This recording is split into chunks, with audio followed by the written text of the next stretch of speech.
I'm Fred. And I'm Captain Paul. Look at that. We just before long, we're just going to get a longer table, and we'll just go down the line. The first segment will be everybody introducing themselves. So it's a rainy day, so Paul's actually not fishing because it's. Actually, I left the lake and come straight here. It's been okay this morning for the most, but it's going to get bad. It's going to get bad this afternoon. That's right. Talking about weather, in our listening audience, all of our listening audience, unless you're listening to us from like Wisconsin or something. on or watching this our terrestrial YouTube. Radio listening audience. Our radius is radii. What in the world is that? Was your dog whistling or something? Dog? My dog's over there whining because she walks out that door. I thought you were going to go down the list sooner or later. I heard something. I'm like, sound like a tornado siren. It did. That's what wakes me up in the morning is that dog sits outside my bedroom. My wife leaves to go to work generally, unless I take kids to school before I get to work, and she'll shut the door, and I don't know why. And I think it's so the dog will wake me up. And then when Lily wants to come jump into bed and hang out with Daddy for a little while, she'll sit at the door and make that noise. I have to go open the back door. She runs out. She pees in the yard, and then she comes back in, jumps into bed. Unless I see her standing in the puddle, and then I won't let her in the bed. So you just have to watch. You have to pay attention. The other day it was raining so hard that she wouldn't go off the porch, and she just peed a puddle right around her feet. And I'm like, you're not coming back in the house. You got to track that back. You got to go run through the water. At least at your house, she goes outside. Yeah. Unless you don't listen to that noise. If you don't hear that noise right there, and that's one of those pitches that I can still hear, especially when it's amplified over a microphone into this headset that's in the studio. Anyway, speaking of weather, boy, in our area, we just had us a spell this last week, and my heart goes out to all the people that lost homes and property. And there were 7 people in my hometown in Jackson County that were injured pretty badly, and 2 went to are in intensive care. Oh, really? Who's that? They're elderly. They're in their 70s, and the injuries were pretty bad. And most of that occurred at Irwin Jackson's RV park over there. Tore that place up. The Airhead, which is a landmark. It's an icon of in Jackson County. There on Merritt's Mill Pond. Right he's done a good job of. Well, he bought that place, and Hurricane Michael destroyed it right after he got it, and he was working on it. And then so he spent the last several years, 3, 4, 5, however long it's been since Michael hit. In Mariana you have pre-Michael and you have post-Michael, so it's a landmark in time, and and so he finally just got some mini cabins and homes put out there, and he was posting it. Man, he had everything. It's resort quality. Oh yeah, it's nice. I mean, it's been through several families over the years, but Irwin's had he's put a phenomenal amount. Had phenomenal success building it back, a fantastic amount of money into it, and then the cafe there, the little restaurant I hope he had a good insurance policy.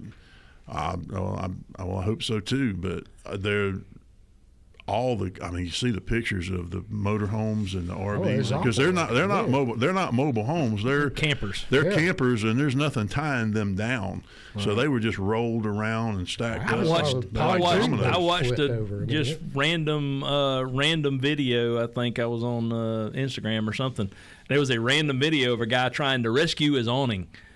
His awning was out. Oh boy, that was I guarantee. I don't know, but just listening to their accent and looking at the weather, I would be willing to bet you. I don't know for a fact that it happened, but I bet you that's where it was. Because the minute I saw it, I'm like, hearing them talk, seeing the pine trees and stuff in the background, and kind of having spent a good bit of time on Merritt's Mill Pond and having camped it. I was like, I bet you that was at Airhead when that tornado hit. So it came across. I want you to tell about your cousins up there, uncle. But we didn't have any damage at the Dothan Range, and we didn't have any real damage here. But boy, I tell you what, I think that was because I was double masked. Yeah, could have been. So the phone goes off, and in the morning at like 5, 6, whatever time it was, my wife got up and had to be at the EOC just like your wife was at the EOC over here. Mine was at the EOC in Jackson County, and at like 5 a.m. And I guess it was about 6 a.m. She called me and woke me up, which I'm like, I'm going to get up right now. We got rain coming. I'm just going to sleep this rainy day. I'm going to sleep. Nope. So she goes, there's a tornado over the house. And I went, what? No, there's not. That better not be. So I jump up. I just throw my robe on. And so I've got nothing on but this robe and my underwear, by the way. And let's hope. Didn't really need to know about that. So I walk out on the back porch. Don't care how you were dressed. I walk out on the it's or naked. It's funny because she's watching me on the camera in the yard, trying to get the flag down off the flagpole in the front yard. And it was above us. It formed literally above our house, and there was a circle on the radar, like a three-quarter circle, with a no-rain spot in the middle. He was in the eye. It was red all the way around, basically, of a forming out there in a robe and underwear trying to take a flag off a pole of a forming tornado. Well, that's a picture I'd love to. Yeah. And I probably have a video. Little swirl of air going around. Woo! Well, it blew that robe. That old cold wind blowing up that robe was getting my attention. I was going to say, and it was that underwear stayed on. It's the cold weather, baby. That's where. So no, I'm out there. I was in the pool, and I couldn't. So I had to. I brought the flag down, and so I look, and it's weird. The wind was blowing, and it was weird, and it was just the way it was going. And I looked up, and the clouds were doing some really funky stuff above me. And not within 5 minutes, I started to hear that noise, but it was north of us. And what happened was it formed above us, literally over us. The center of it was right over at my dad's house. And my nephew's house, my sister, right over at the barn, and it moved northeast, and it touched down just a few miles from us, and that's where that big tornado that hit the campgrounds. Yeah. It started literally above our farm, and moved north. It landed on Magnolia Road and hit the trailer park. Run up Bear Paw. Run up creek. It pretty close. It's about 3/4 of a mile, half a mile from Bear Paw. Which a lot of our listeners will recognize, and it hit one of the trailer parks on the hill there and just obliterated the trailer park. There was a brand new mobile home. They had just moved in there on about 10 acres, set it, strapped it down, put the porches on it, hadn't put the skirting on it or nothing else. I don't even know if they had a power pole up, but they just set it there within the last few weeks, and there ain't nothing but 4 walls left. You can see all the trusses. It went through the trailer park. It blew 2 tractor trailers off the interstate. What is it with tornadoes always going to the trailer park? I don't know, but it was like a magnet. I mean, it's just sucked that sucker in there. That's what I always thought they were called, tornado magnets. Well, you know the joke, right? Yeah, well, it's tornado or redneck. What do they have in common? And sooner or later, they both end up in a trailer park. Yeah, that's the joke. Yeah, okay. Well, it did. I mean, that's where it went right straight. It's like, well, I'm gonna sit down. No, these are homes. I thought it was like fields. There's a trailer park. Boom, and that's where it went. But then it plowed through. We're gonna hit this RV place too. Hey, there's some little trailers. I'm gonna get it too. Yeah, I thought the joke was then, the same about the divorce and a tornado in Wakulla County. Somebody gonna lose a trailer? There's all kinds of things. So anyway, it goes up and it hits some really nice homes, nice neighborhoods. So it got both ends of the spectrum. I mean, there are beautiful homes up there. You know, arguably the ones that lived in the mobile homes are probably worse off than the ones that lived in that lost the hundreds of thousands of dollar homes, because you live in a trailer for a reason. And you know, it's tougher on them financially, I think. But the fact is my wife said there were, I think, 3 tornadoes and 5 different places that they touched down and did significant damage. That was a EF2 tornado. Wow. There, which well, your compound bad is kind of rigged up for the worst. Now my house, you know, we ran into. We'll talk about it when we come back from the break. But I wanna go through some weather prep things real quick. We'll be back in just a minute.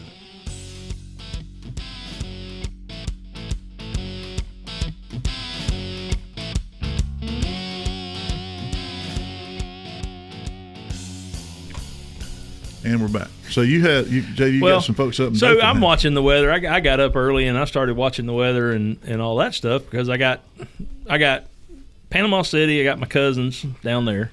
I got my aunt and uncle and cousins in South Alabama, Dothan, Graceville, up in that area, and then I got you and Mariana, and then and then obviously we're gonna get the rest of it. And so I started. I waited until kind of after we had got past all the stuff, and I heard a tornado at the house. I don't know where it went, but there's no substitute. I mean, there's nothing else that sounds like that. I've heard them before. We had a tornado come over the house about 6-8 months ago. Yeah, I started calling around. I called my aunt and uncle, and my aunt sent me a picture of her front yard. It was like somebody been using the front yard for a putting green. It had golf ball to tennis ball size hail all over the front yard. My Uncle Jerry's truck was sitting outside, and it looks like you have been all over it with a ball peen hammer. Oh, man, just dented his truck all up. Big hail. I mean, some of it the size of the palm of your hand. That big around, big chunks of ice. Yeah, that scared me. I mean, you got a bald head and you walk around that hail coming down. I mean, Oh, kill you dead, Fred. I mean, You ain't got no hair to cushion it. I know it. And then that's why I wear a hat all the time. my cousin Alan down in Panama City, him and his brother Johnny both live down there, and that big indoor boat storage place right there at Captain Anderson's, that right there at Grand Lagoon. It got hit. My cousin Johnny's boat was in there. I still haven't got a report as to whether or not it was damaged inside the building or not, but. And Alan said it just missed his house and a couple blocks. A lot of damage a couple blocks away, but he dodged a bullet there. But he was showing me pictures. He got up and rode around after it passed and showing me a bunch of the pictures that you saw on the news. I bet you got a bunch of limbs down. Man, I hadn't even started trying to pick them up. But, yeah, this weekend will be spent in the yard. Yeah. It's all little stuff. I took the tractor home. I've been through this before, living in Talon Lakes in the tree hugger capital of the world. Oh yeah, you can't cut it. It's like a third-degree felony to cut down a tree in Talon Lakes. Man. Yeah, so but on multiple occasions since I've lived back in the back of Talon Lakes, I always take the tractor home when I know I got bad weather, high wind coming, or storms, tropical storms, whatever. Because there's been many times where I've had to get up and cut a path off my street and down the road to be able to get in and out. And usually my wife's at the EOC sometimes overnight, and she wants to come home and go to bed, and I want her to be able to come home and go to bed. So she's called me at 5 o'clock in the morning and said, can I get home? And I was like, give me about an hour and I'll see if I can make that happen. Yeah. But I take the tractor with the forks and the chainsaw and load up and go to driving around and clear the roads out. I've done that several times. So I don't want to have to wait on somebody to rescue me. I rescue myself. We had we purposefully don't have trees near our house. When we built our new house on the hill over in Jackson County, I said we're not going to. Well, you got a lap full of Rusty over there, buddy. My dog. So he's feeling needy. He wants somebody to pay attention to him. But I still had 3 trees down in the yard. Down by the pond. They were survivors from Hurricane Michael that had some damage. 2 oaks and then a pine tree I thought was in great shape, but it's in great shape down there near the burn pile now. So, but there's enough oak down there that's firewood size that instead of hauling it off to the burn pile, I just set it down there. I'm gonna let it sit there until I'm feeling rambunctious one day with a chainsaw. Go down there and cut. So we don't run firewood for anything but a fire pit for the heck of it. So we'll get some of that, but I will give a shout out to IGT Solar. Independent Green Technologies are local here in Tallahassee. They built my solar setup, and we did the Mac Daddy 150 mile an hour rated in the yard, not on the roof system with a 20K battery backup. The power went down at 6-7 o'clock in the morning, and our house ran on when I say ran on batteries, we ran on, there wasn't enough solar going during the storm to really speak of. We ran on batteries for 24 hours before the batteries went dead. And it was a little programming issue. We worked out the kinks. I called them up. They went online, remotely programmed. And then explained to me how to do it in the future. I said, well, what happens if the Chinese balloon goes off, and That day's coming. and we get the EMP pulse, and of course we have protection. I haven't installed it yet, but they're going to look at it and come Wait a install minute, you it got for an me. EMP protection device. Yeah, we Yeah, sell, we sell it in the them, store. Fred. You do? Yeah, you sell Got a 'em whole on- house. You just put it next to your. I mean, you could install it yourself. If you might have to get a step stool to get up to a breaker box, but but it's just it's like 3 wires. You hook it to your and it protects your whole house. Really? So anyway, doing that and the when the solar kicked back on the second day. So I don't have to eat my I had- dog or any of that, or No, we were running with that system, all our hot water heaters, the heater in the house, for multiple freezers. I had to run extension cords from the shed up to the house to get that freezer that's got all the deer meat down at the shed hooked on the backup system. well, did they make an EMP thing for your car? Yes, we sell those too. You do? Yeah. Yeah. Because so if you have an EMP pulse, a lightning strike. Does Jake Bouchard know about this? I don't know. I mean, he's been looking forward for the EMP ever since that book came out. What's the name? What's the name? 1 of that second company? after. I can't. Went to the store. We got them in the store. EMP We can order 'em for shield? 'em. Yeah, EMP shield. They, Really? And you can put it in your car. yeah, Yeah. it's just a couple wires, 3 wires. So you can come to the gun store, get an M&P shield and an EMP shield. How Yes, about that? you can And get some both of and some dehydrated food. Yeah, we kind of think about that around here. I mean, it's these situations that I didn't even know they made that kind of stuff. They actually developed these to protect satellites because satellites are constantly getting bombarded with EMP. I'm glad I'm here now because you're going to sell out of them when people start hearing Well, them. so no, we've talked about it before. You just don't listen to the show. It was one of those days you wasn't here. So here's how it works. What happens is I just you didn't hook something like in your vehicle or your house or whatever.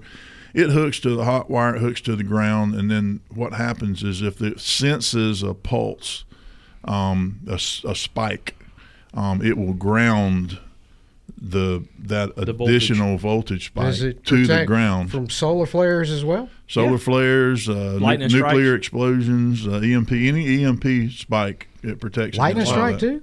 And Lightning it comes strike. with $25,000 worth of lightning strike insurance for your home. Good. Yeah. for your home, the one for the 'Cause home. I mean, being a Actually, lawyer, all I of got to them. worry about Actually, lightning the striking car me all the one, too. time. That's the car one? Oh, cool. They come with a $25,000 warranty guarantee insurance policy, however you want to look at it. I had a bad lightning strike several years ago and lost a couple of televisions and cable boxes and my pool pump and all that stuff, but it wasn't enough to justify making a claim on the homeowner's insurance. It was right at my deductible, and it didn't make any sense. So I was out of pocket for $1,500 or something. If I'd have had this thing on there, It would have covered it? It would have covered it if it affected it. You're betting on it not affecting it. Yeah, so, yeah. That's that. Yeah, and they're not prohibitively expensive. They're $300, $350, something. Really? Something. Yeah. Huh. The one for the whole house, I think, is What's the one for the car? They're all about $300 a piece. I don't know, the one for the car was quite. They're expensive. It's not I mean, cheap, but what you got to look at is it's a heck of an insurance policy in and of itself. Because here, the like JD said, the goal is to not suffer the damage. Right. There's one thing to say, okay, hey, we had something go wrong with the house. Well, think of the end of the world scenario. The insurance company's not going to answer the phone, and neither is anybody coming to fix it for you because they're worried about taking care of their families. So you can look at it like, well, it's a routine lightning strike thing, which is worth it by itself. It's worth buying these things and having them installed. we got 2 lawyers living in my house. The chances of us getting a lightning strike are high. Way higher than way getting higher an than anybody else. EMP. Charlie, Yeah. I had a lightning hit my boat. I wasn't in it, but it hit the boat, and it cost like $10,000. They had to replace all the wiring. Well, what these things do will hook to your battery, and it will ground that down. It will diminish that. I haven't tried it out. happen, but I will tell you when that storm blew through the other day, after the wind was done for the most part, and the radar got there, the lightning was something fierce. Yeah. And then I'm sitting there going, man, I wish I had these things installed. That was another thing when I talked to Brandon at IGT. I'm like, hey man, I'm gonna send you these pictures of this stuff, and you send me somebody to put it in, because after this, I want to sitting in a box didn't do me any good. So it'll be installed, within a week. but it gets. So if you've got a solar system or a backup generator or anything like that, the 12-volt stuff is nothing to be scared of. It's No. easy to do. So it's if you 40-amp breaker, Right. pull a 40-amp breaker on your box on your panel has to go into. I think it may be a 20-amp breaker. 20-amp breaker. It plugs into the 20-amp breaker and on your house, and you mount it next to your. So, but if you got a backup generator, you need to buy one for your house. You need to buy one for the battery on the backup generator if it's one of those automatic start ones like a Generac. Yeah. And I think you need to put one on the generator. On the 240 side of on your the 240 side. So you're into 3 of them at that point. It's not an inexpensive proposition. But if you got a hand pull generator, you don't have to worry about all that. But if it's a Generac and but if you've invested in a Generac and gas supply, whatever Yeah, you've got that on, if you've invested in all that, yeah. then this guarantees that won't get messed up because if you have a bad, if it goes bad, it's a lot of times, a lot of money, it's a lot of aggravation, and it's like anything else. You've got like after all this is over with, it had nothing to do with a storm. I went and wrapped all the pipes because we got some cold weather coming next week too. Mm-hmm. And I went to my nephew's house, my sister's house, my stepmom's house, and the barn, and double checked my house. And I went out and real quick, if you're going to wrap pipes, you need to get you the proper sized foam insulations from Lowe's, Home Depot, or some hardware store, wherever your favorite hardware store is. Make sure that pipe is complete. Anything exposed to the outside is completely covered, and don't count on that because that foam rubber in the sun will deteriorate over about a year or so and it'll start to come apart. So wrap it with some black Gorilla tape or any kind of Gorilla tape, and then get the UV resistant thin tape and wrap it with that so that the sun won't break that stuff down, and then leave a little bit of water dripping and you're good. We'll be right back.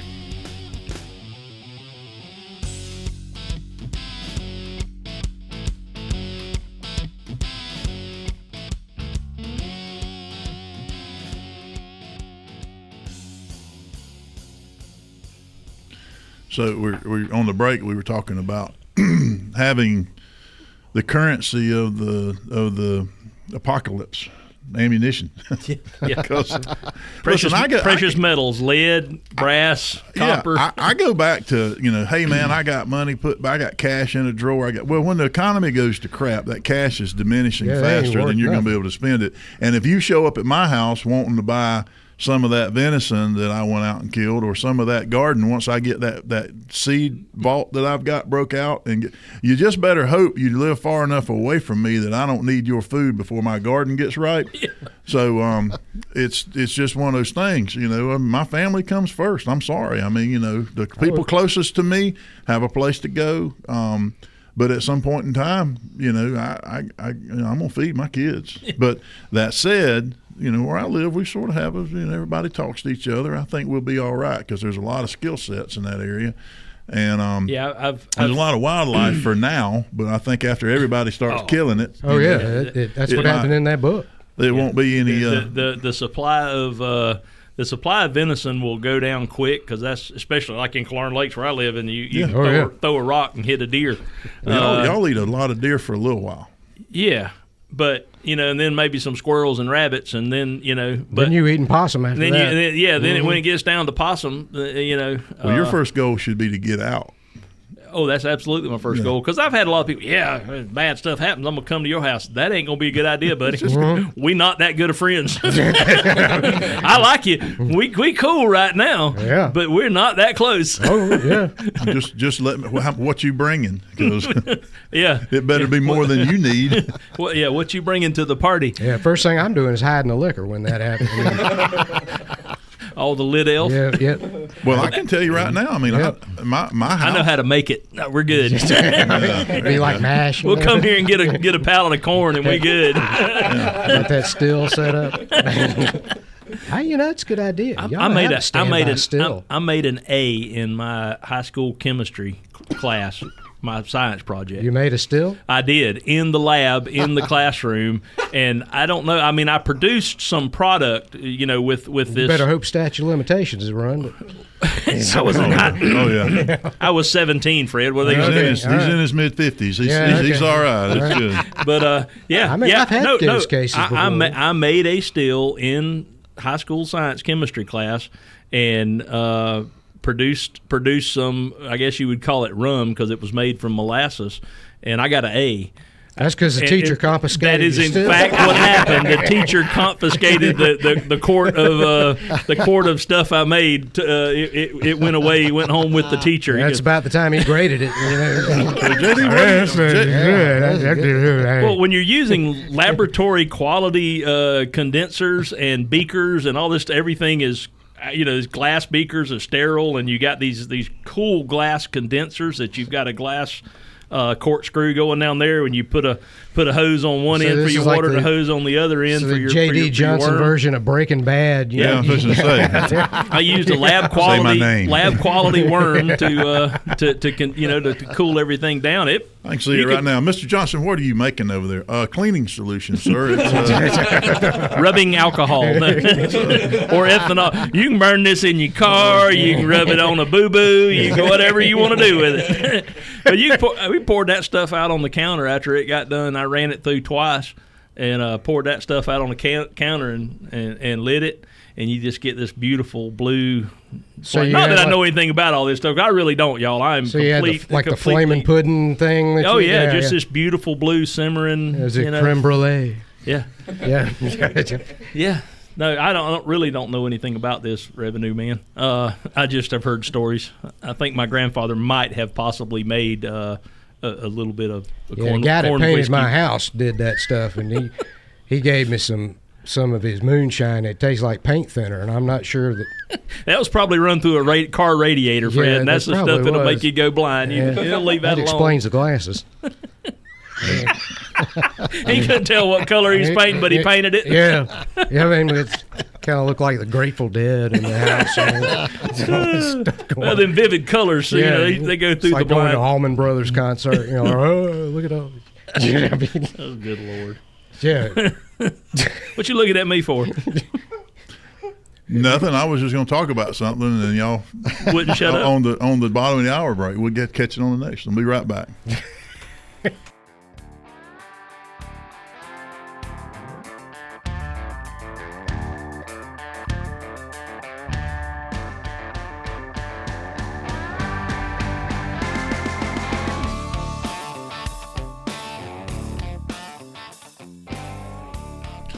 And we're back. So we have an event for our Dothan listening area at the Dothan Range, Talon Range of Dothan, on the 18th of January, which is this coming week, Thursday night from 6 to 7, 8, I guess 8 or whatever time we get. Whenever I get done talking, so it could be late.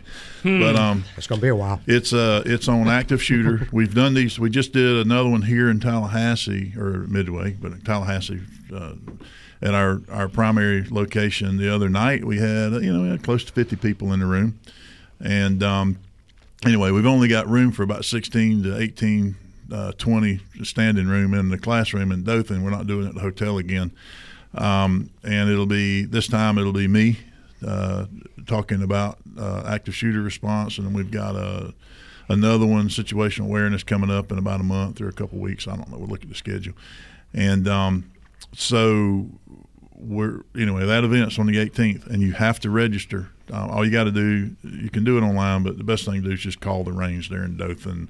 You can find the phone number. Since we was talking about stuff coming up, since you was up, the GSSF match, I don't remember how many. This is about 7th or 8th or 10th annual GSSF Glock match here in Midway, February 17th and the 18th. Mm-hmm. And new to us, this is the one I'm talking about, 17th and 18th. You have to shoot a Glock pistol.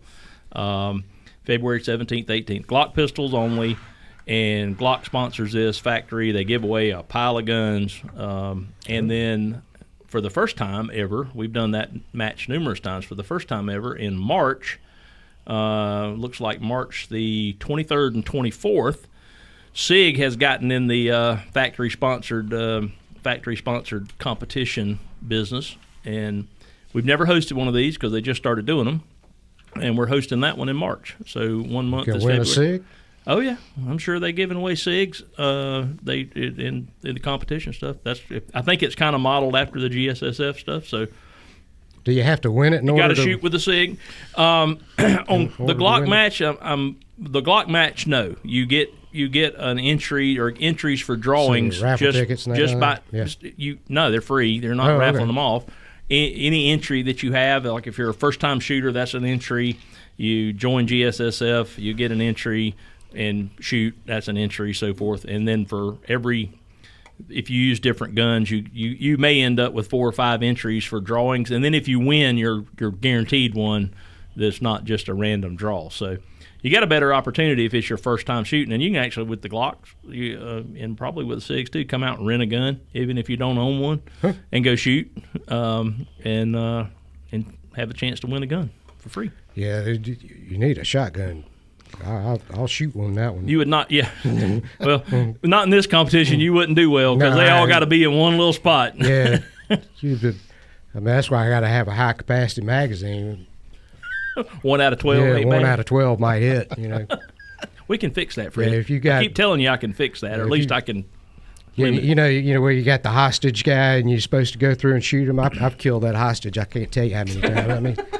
I mean, yeah, if somebody got my wife and going out the door, I'm like, Bye, honey. one of you's gonna get hit. Probably both of you. Yeah, Charlie's sitting over here in deep thought about something. What do No, you I'm want to just- say? You I'm- can't get a word in edgewise? No, y'all just. I'm just thinking about the storm relief stuff going on over at home right now. I want to put some information out there. There's a lot of people in need, tarps, clothes, all kinds of stuff, and there's several relief agencies, and I can't name them all. So here's what I will tell you to do: call the Jackson County Sheriff's Office and tell them you're looking for that. And I know since my wife runs the communication section over there, Somebody will answer the phone. She can put them in, and she can put them in contact with the Donation points and whatever. the churches or the different places where you can drop stuff off. I was happy to see my sheriff, Sheriff Donnie Edenfield, in the field. Remember back in the day when Larry Campbell would go out in a storm and Get his old probably didn't have any business running a chainsaw. steel bow saw, an old Yeah. bow. Probably didn't have any business running that old dangerous saw, but he went out there and he got involved, and I saw that in my sheriff. Now he was out there in the field.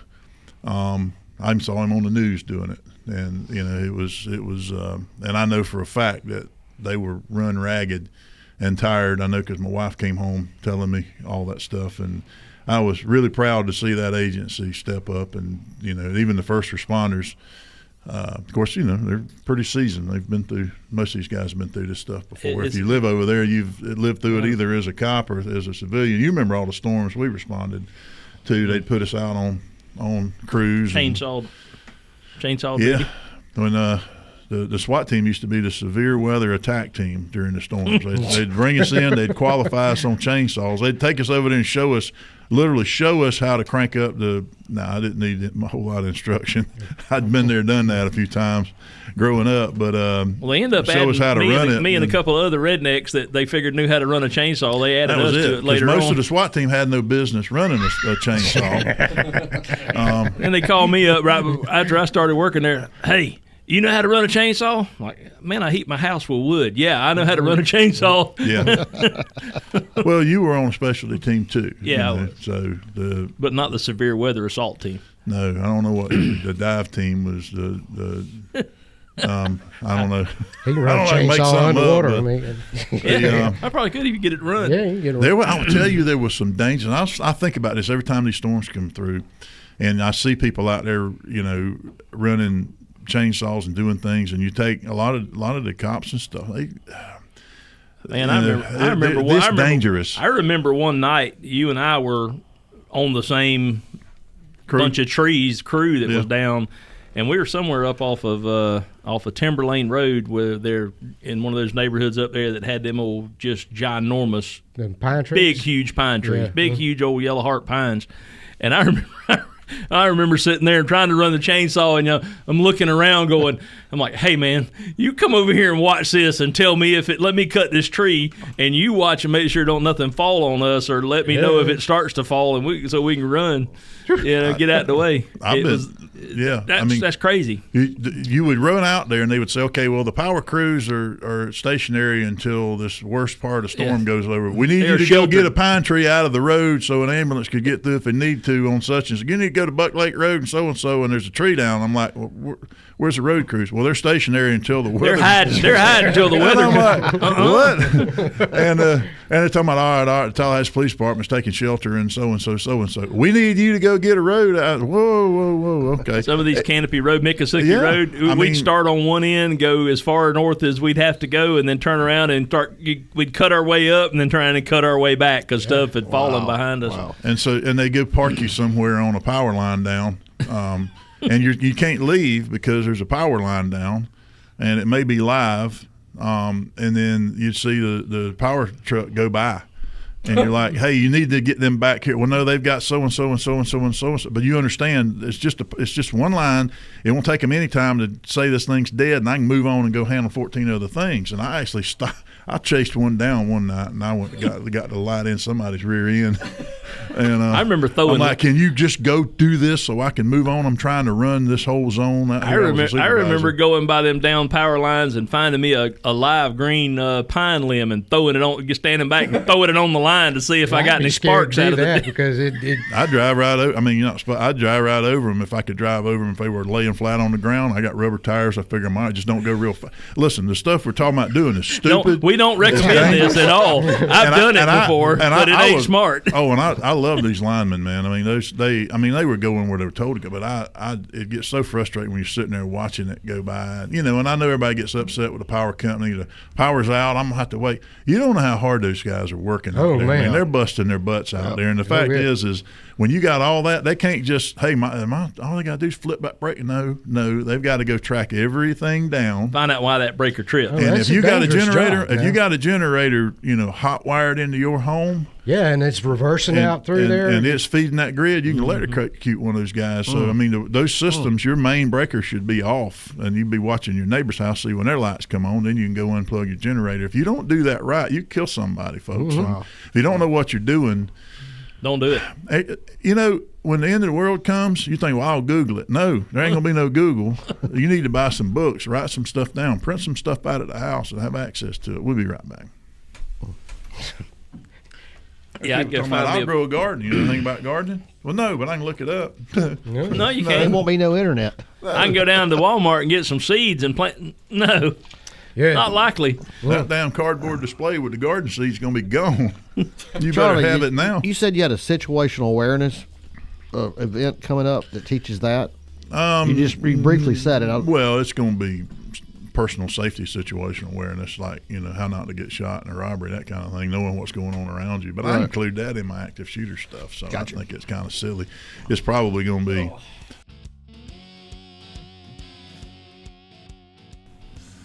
And we're back. Hey, you still keeping up with the Reacher series? Yeah.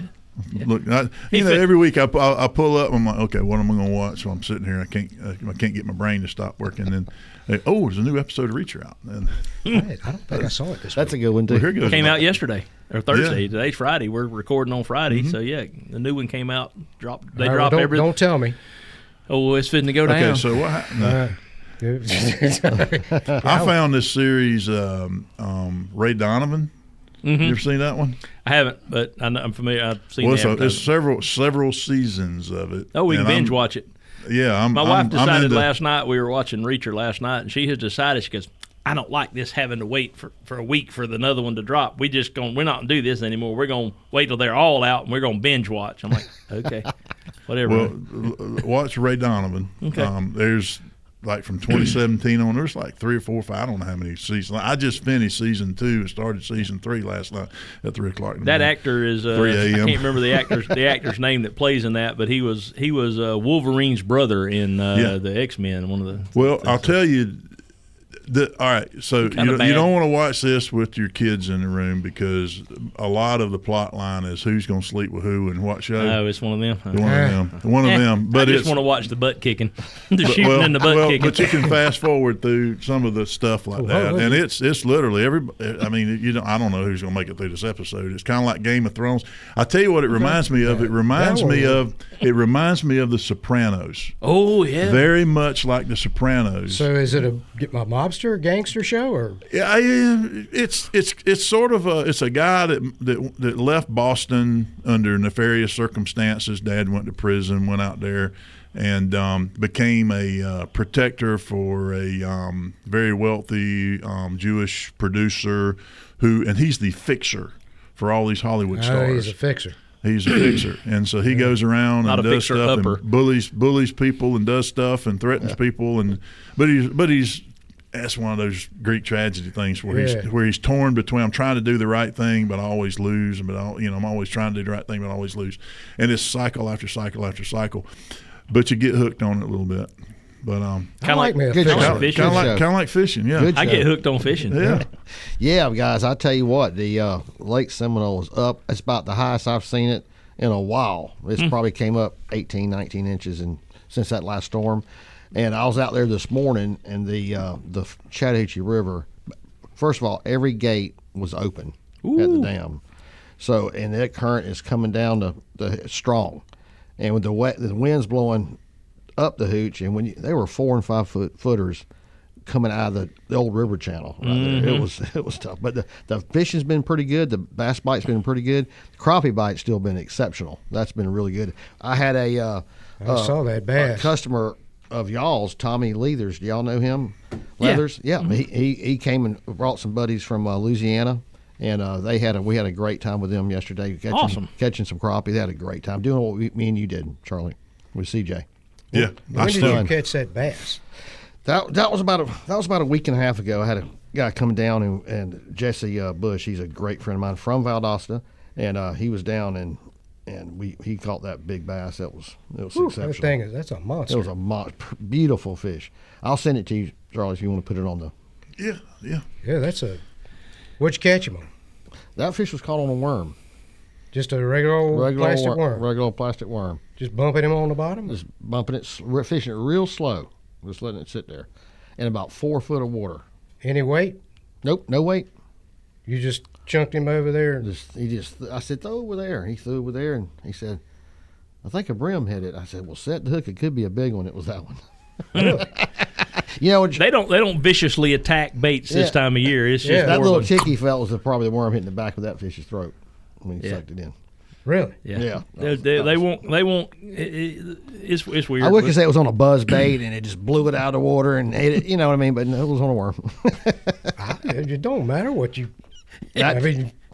You want the fish. Oh, that's right. That's right. But there's them explosive topwater strikes there that'll be happening here about April, May, and I mean, it's so like fun. Fly fishing on a hatch. I cannot wait to take CJ and have him catch some topwater bass. It's gonna be fun. Yeah, he'll be hooked, and Charlie have to buy a bass boat.